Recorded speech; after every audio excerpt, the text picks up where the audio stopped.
So hello everyone, myself Satish Kumar Gupta and you all are watching me on my YouTube channel. So आज हम लोग जो है theorem 6.5 को प्रूव करने वाले हैं। तो कैसे हैं आप लोग?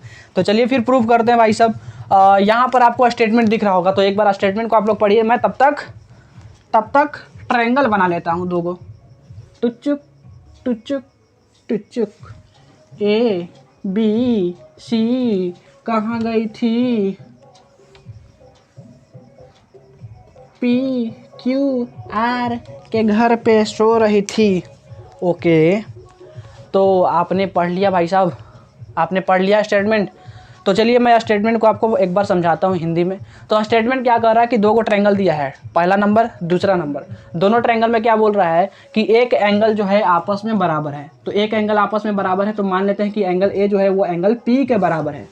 अच्छा, फिर बोल रहा है कि ये जो एंगल बाकी दो जो साइड से कनेक्ट हो रही है, इस वाले साइड से और इस वाले साइड से, इसमें भी ये जो एंगल है इस वाले साइड से और इस वाले साइड से कनेक्ट हो रही है।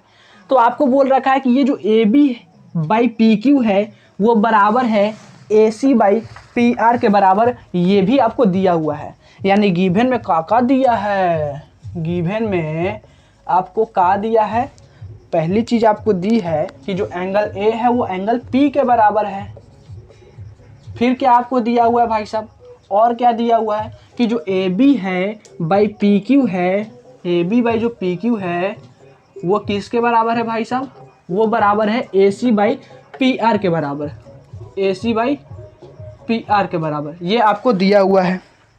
अच्छा ठीक है, ये भी झेल लेंगे। अच्छा, तो करना क्या है? टू प्रूव में आपको क्या करना है?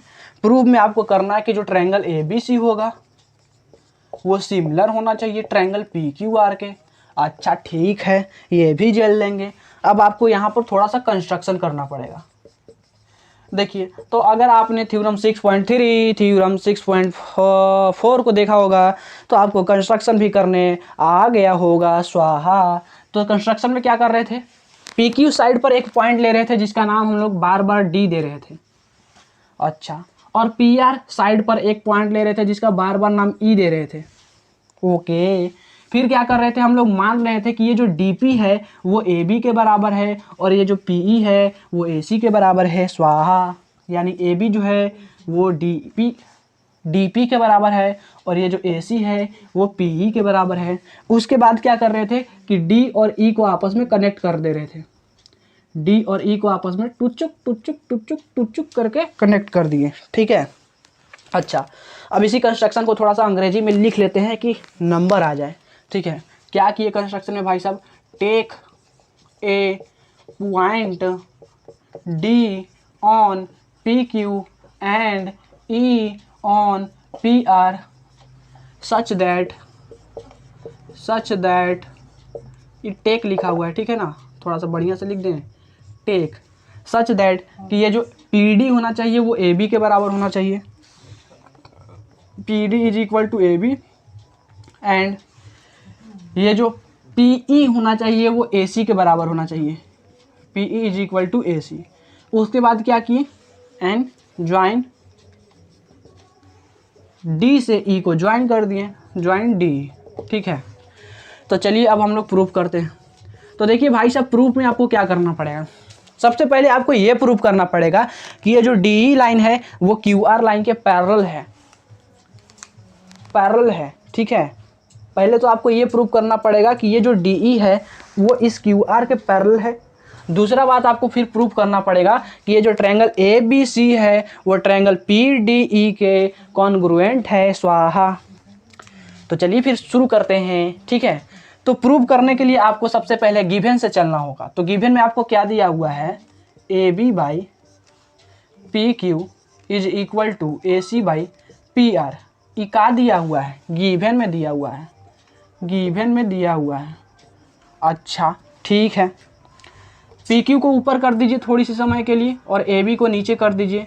इसमें भी पी आर को ऊपर कर दीजिए थोड़ी समय के लिए और ए सी को नीचे कर दीजिए। अब हम लोग जानते हैं कि ए बी जो है वो पी डी के बराबर है स्वाहा एंड ये जो ए सी है वो पी ई के बराबर है स्वाहा। अच्छा, जानते हैं क्या? ये जानते हैं क्योंकि अभी अभी हमने कंस्ट्रक्शन किया है। क्या किया है? कंस्ट्रक्शन। अच्छा ठीक है, अब क्या कीजिए कि दोनों तरफ 1 से सब्ट्रैक्ट करिए। क्या करिए, दोनों तरफ 1 से सब्ट्रैक्ट करिए। तो इधर क्या हो जाएगा, पी क्यू बाई, पहले तो ए बी को लिख दीजिए पी डी, इसके बाद अगला में सब्ट्रैक्ट कर लेंगे। ये हो जाएगा पी आर बाई ए सी के जगह पे आप क्या लिख दीजिए पी। अब इसमें क्या कर लीजिए, सब्ट्रैक्ट 1 बोथ साइड करते हैं। चलिए, तो ये क्या हो जाएगा, P Q by P D minus 1 is equal to P R by P E minus 1। चलिए, तो ये क्या हो जाएगा आपका, P Q minus P D by P D which is equal to P R minus P E divided by P E. अच्छा, P Q minus P D बताइए कितना होगा। ये है आपका यहाँ से लेके यहाँ तक पी क्यू, घटाना क्या है, पी डी को घटाना है। तो पी क्यू में से पी डी घटा दीजिएगा तो बचेगा क्या, डी क्यू बचेगा। ओके, तो यहाँ से आपका क्या बचेगा, चमक नहीं ना रहा है, ठीक है। तो यहाँ पर आपका क्या बचेगा, डी क्यू बचेगा, और नीचे क्या है, पी डी है तो पी डी लिख देंगे। उसी प्रकार से पी आर माइनस पी ई, तो पी आर कहाँ से कहाँ तक है, पी आर ए है, उसमें से क्या करेंगे, पी ई को सब्ट्रैक्ट कर देंगे। तो पी आर में से पी ई को सब्ट्रैक्ट करिएगा तो क्या बचेगा, ई आर बचेगा। तो यहाँ पे क्या हो जाएगा, E R by P E. Okay, चलिए, अब इस चीज़ को ऐसे भी तो लिख सकते हैं, इसी चीज़ को ऐसे लिख सकते हैं, पलट दीजिए, ऊपर नीचे कर दीजिए, P D by D Q which is equal to P E by E R. लिख सकते हैं कि नहीं लिख सकते हैं, बिल्कुल लिख सकते हैं भाई साहब।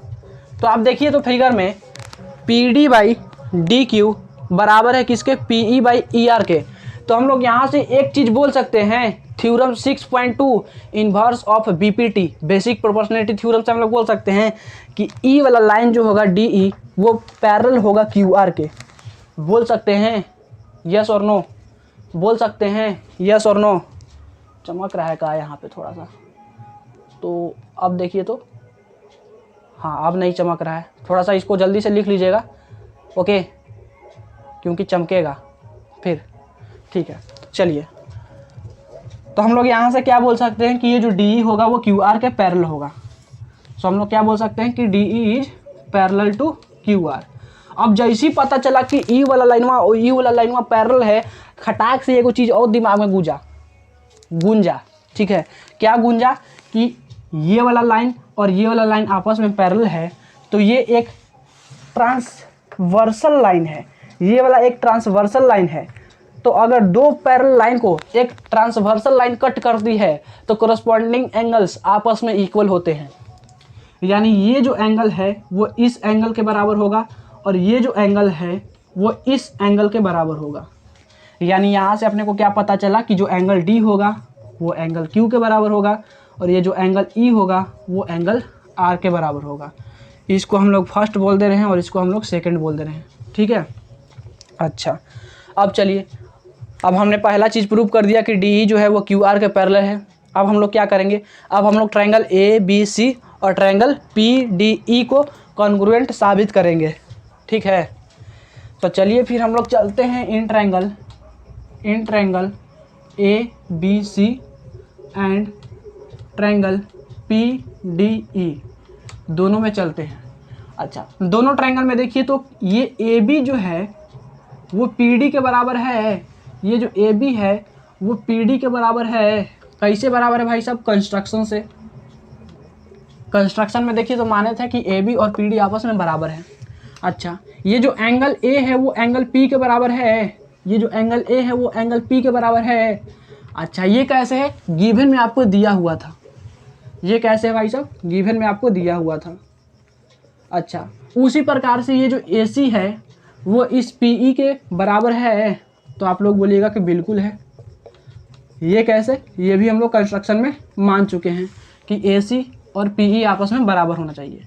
अच्छा, यानी इन दोनों ट्रायंगल में साइड बराबर है, एक एंगल बराबर है और एक साइड बराबर है। यानी एक साइड और एक साइड, दो साइड और एक एंगल, तो दो साइड और एक एंगल आपस में बराबर होता है। तो ये दोनों ट्रायंगल आपस में कैसे होते हैं, कॉन्ग्रुएंट होते हैं। ये दोनों आपस में ट्रायंगल कॉन्ग्रुएंट होंगे। और किस थ्योरम से होंगे भाई साहब, किस थ्योरम से होंगे, साइड एंगल साइड से। Side angle side, side angle side. तो ये कैसे होंगे? साइड एंगल साइड से। अच्छा, जैसे ही हमको पता चला कि ये जो ट्रायंगल ABC और ट्रायंगल PDE आपस में कॉन्ग्रुएंट है, तो ऐसे ही CPCT का आइडिया आया दिमाग में। तो ये क्वेश्चन थोड़ी देर के लिए हट जा। ओके, तो CPCT से क्या पता चला अपने को कि ये जो एंगल A होना चाहिए वो एंगल P के बराबर होना चाहिए, एंगल B जो है एंगल D के बराबर होना चाहिए, और एंगल C जो है वो एंगल E के बराबर होना चाहिए। यानी यहाँ से अपने को क्या पता चला कि जो एंगल A है वो एंगल P के बराबर होना चाहिए, जो एंगल B है वो एंगल D के बराबर होना चाहिए, और ये जो एंगल C है वो एंगल E के बराबर होना चाहिए। इसको हम लोग इक्वेशन नंबर कितना बोल दें? 2 हो गया था, इसको 3 बोल देते हैं, इसको 4 बोल देते हैं, और इसको 5 बोल देते हैं। अच्छा, अब देखिए, तो एंगल B और एंगल D आपस में इक्वल थे, और एंगल D जो है एंगल Q के बराबर है। एंगल B एंगल D के बराबर था और एंगल D एंगल Q के बराबर था। यानी अपन लोग बोल सकते हैं कि जो एंगल B होगा वो एंगल Q के भी बराबर होगा। उसी प्रकार से ये जो एंगल C है वो एंगल E के बराबर है, और यहाँ पर जो एंगल E है वो एंगल R के बराबर है। तो यहाँ से हम लोग बोल सकते हैं कि ये जो एंगल C होगा वो एंगल R के बराबर होगा। बोल सकते हैं कि नहीं बोल सकते हैं? तो इसी चीज़ को थोड़ा सा मिटा के बढ़िया से लिख दें। लिख दे कि नहीं लिख दे, ये बता दीजिए हमको। लिखिए देंगे तो हम लोग from equation first and fourth से क्या बोल सकते हैं? From equation first and fourth क्या बोल सकते हैं कि जो एंगल B होगा वो एंगल Q के बराबर होगा। ओके, एंड फ्रॉम इक्वेशन ये जो 5वां नंबर है और ये जो दूसरा नंबर है, यानी 2 और 5 से क्या बोल सकते हैं कि जो एंगल C होगा वो एंगल R के बराबर होगा। अच्छा, ठीक है, कोई दिक्कत नहीं, कोई दिक्कत नहीं। और ये वाला चीज़ तो गिवन ही दिया हुआ था। ओके, अब देखिए, अगर हम ट्रायंगल ABC और ट्रायंगल PQR की अगर हम लोग बात कर रहे हैं, यानी अब हम लोग किस में चल रहे हैं? In triangle ABC and triangle PQR। ये जो एंगल A था वो एंगल P के बराबर था, ये तो दिया हुआ ही था, गिवन था। और अभी अभी हमने प्रूव किया कि ये जो एंगल B है वो एंगल Q के बराबर है। एंगल जो B है वो एंगल Q के बराबर है। और फिर प्रूव किया कि ये जो एंगल C है वो एंगल R के बराबर है। ओह माय गॉड, यानी इन दोनों ट्रायंगल के तीनों एंगल आपस में इक्वल हैं। तो हम लोग बोल सकते हैं कि ये दोनों ट्रायंगल कैसे होंगे? सिमिलर होंगे।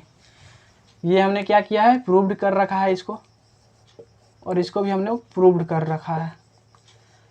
सो हम लोग यहाँ से क्या बोल सकते हैं कि जो ट्रायंगल ABC होगा